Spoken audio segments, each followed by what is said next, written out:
Today, I'm going to talk about talking. Last year, in my elective class, we were told that we were going to have this big linguistics project.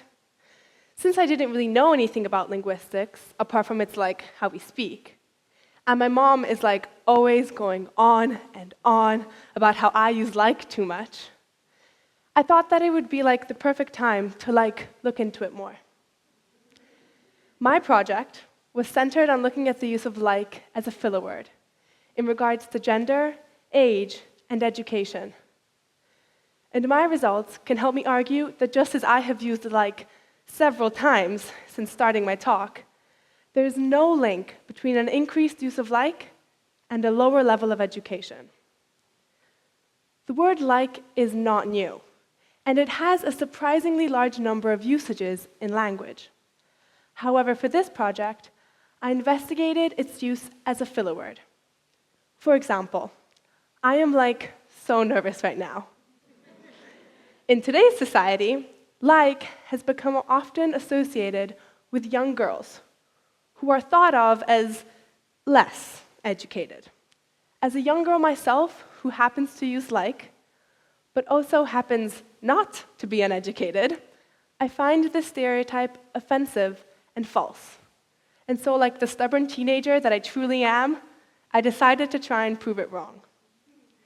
At first, I had absolutely no clue how to quantifiably make a generalization for such a broad topic. But then, one of my teachers, thank you, Mr. Bohat, introduced me to corpus linguistics. Corpus is Latin for body, and in linguistics, a corpus is basically a bunch of texts stored in an electronic database. Corpus linguistics allowed me to explore and investigate a vast body of data with technology, therefore making it more efficient and less subjective. The corpus that I used for this investigation was the Santa Barbara corpus of spoken American English, which is made up of 240,000 words. Now, if you're interested in the full details of my methodology, see me after the talk for a few hours, and perhaps I could begin to explain. But in short, I essentially searched the whole corpus to find each time that was used as a filler word.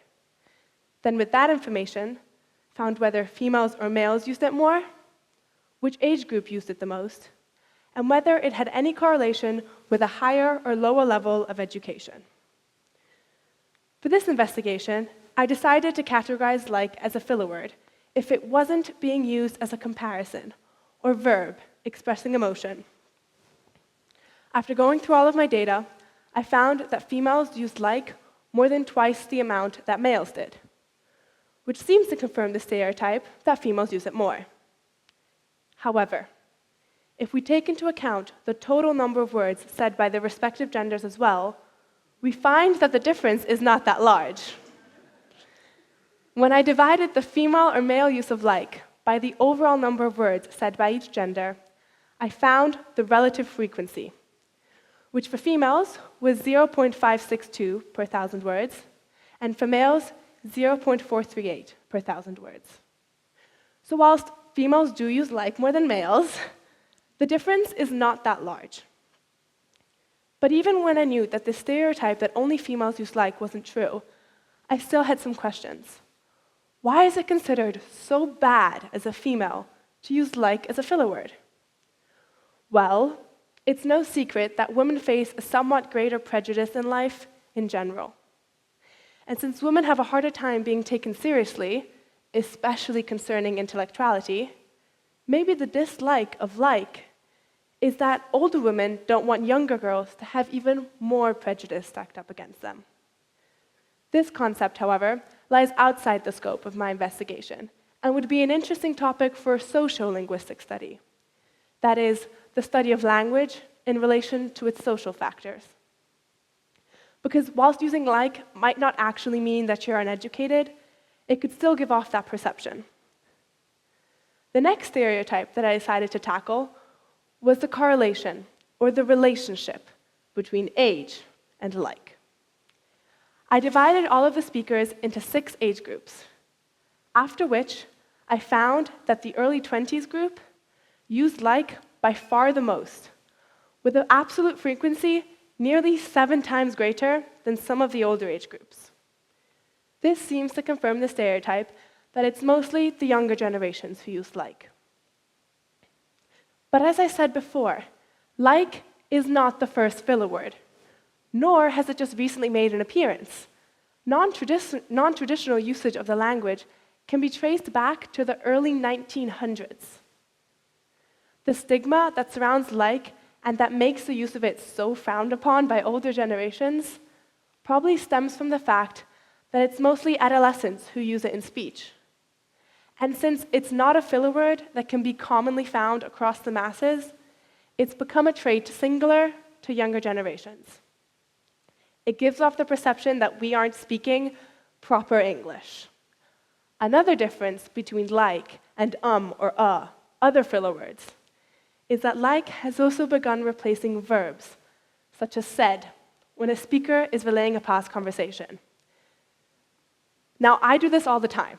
So for example, instead of saying, she said it's great to be here, people are saying, younger generations are now saying, she was like, it's great to be here. On one hand, this is grammatically incorrect, and it's also an incorrect use of a filler word. But it allows the speaker to reenact the scene and make the conversation more interesting and interactive for the listener. But does this all mean that people who use like are uneducated?